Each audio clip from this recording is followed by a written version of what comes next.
Hi, my name is Matt Maxwell, and I'm here in an EMI compliance chamber.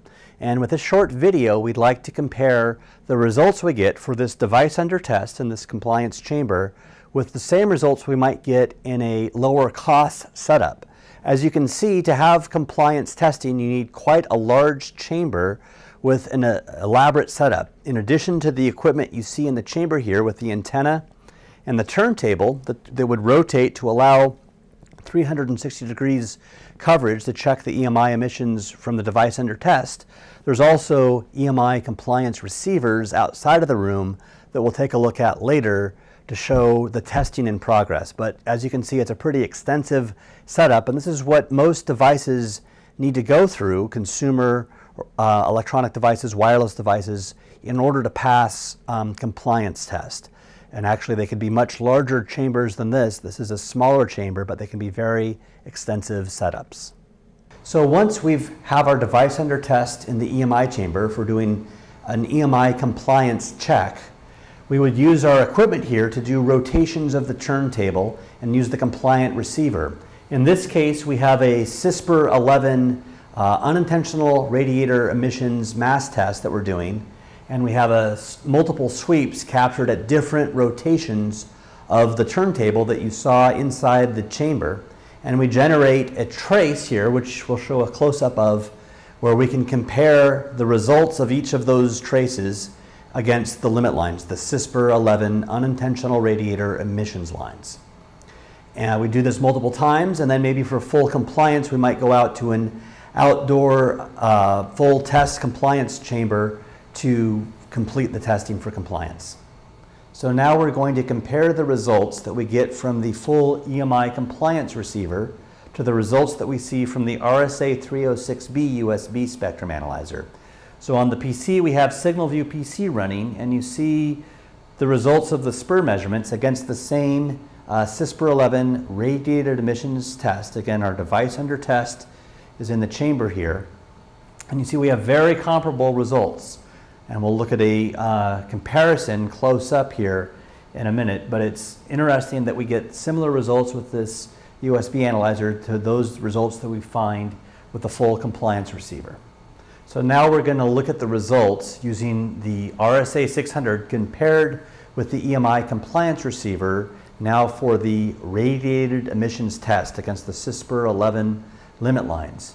So with the RSA 600 now, it's a USB controlled analyzer. I've got it connected to the PC running SignalView PC software, and I've loaded up the limit lines here against the CISPR 11 radiator test, less than 20 volts and amps. And I can see the results there. In this case, I'm passing the test exactly like I had done with the full compliance measurement. And we'll look at a close-up to examine the results between those two instruments using the full EMI chamber that I've got here. So here's the results side by side of what we saw on the EMI compliant receiver compared to the RSA, and you can see that they're basically the same shape for the traces. You see a number of spurs on the right hand side, which is coming from the device under test, and then basically the results are correlating between the fully compliant receiver and the RSA. So the next test is going to be for EMI conducted emissions test. Conducted emissions test means that I have my device under test plugged into power. So here I have an EMI receiver. It's conducting sweeps right now. The device under test is over on the table here, and down on the floor there's something called a line impedance stabilization network. So its job is to allow me to have a test port where I can look at the RF signal coming from the device under test, conducted through the power line that would normally be plugged into the wall, that's being picked up so I don't overrange or overload the EMI receiver. And this is very common for many different devices. I'm again doing a CISPR 11 conducted emissions test here. And I'll look at the results here in more detail, but basically right now I'm failing some of the CISPR average tests and passing the CISPR quasi-peak test. So I might need to take some closer looks with a CISPR quasi-peak measurement at zero span against my sweep to make sure that I'm going to pass the test. But anyway, this shows the basic setup with the equipment performing the conducted emissions test. So now we're going to compare the results that we had from the full compliance receiver with the RSA 607A real-time spectrum analyzer, which is USB controlled. And we can kind of see the results here, the results from the compliance receiver versus the results for the RSA. We're still doing the conducted emissions test per CISPR 11 with our device under test. Line impedance stabilization network, or LISN, is directly behind me. And we can see that the results track very, very closely. And we'll take a closer look at those results here in a minute. But it's the same kind of test for conducted emissions. I haven't changed anything for the setup, and I'm able to get the same results with the RSA 600 series. So here's the side-by-side screenshots comparing the conducted emissions test with the results from the RSA on the lower left compared with the full compliant receiver on the upper right. And you can see here again the traces correlate very nicely. In both cases I'm showing a CISPR peak detected trace, and then I can actually see some failures in this particular case where I've exceeded the limit lines in some of the areas. So here we finally have our device under test set up. It's interesting to note we're in the basement of a large building here, and we actually had to go into multiple rooms trying to find the quietest RF environment that we could use. So now we'll look at the low-cost way of doing EMI pre-compliance sweeps. So the setup here, I have my device under test on this cardboard box. I need some non-conducting surface to place the box on. And I have the low-cost printed circuit board antenna connected to an RSA 600, the same RSA we used in the EMI chamber, along with a preamplifier to help boost the signal level, with SignalView PC running on the controlling the RSA and running on the background.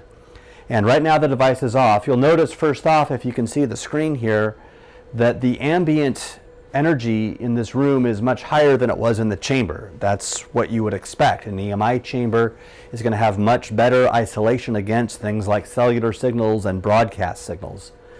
However, we think the results are still correlating with what we get here in the basement compared to what we got in the chamber.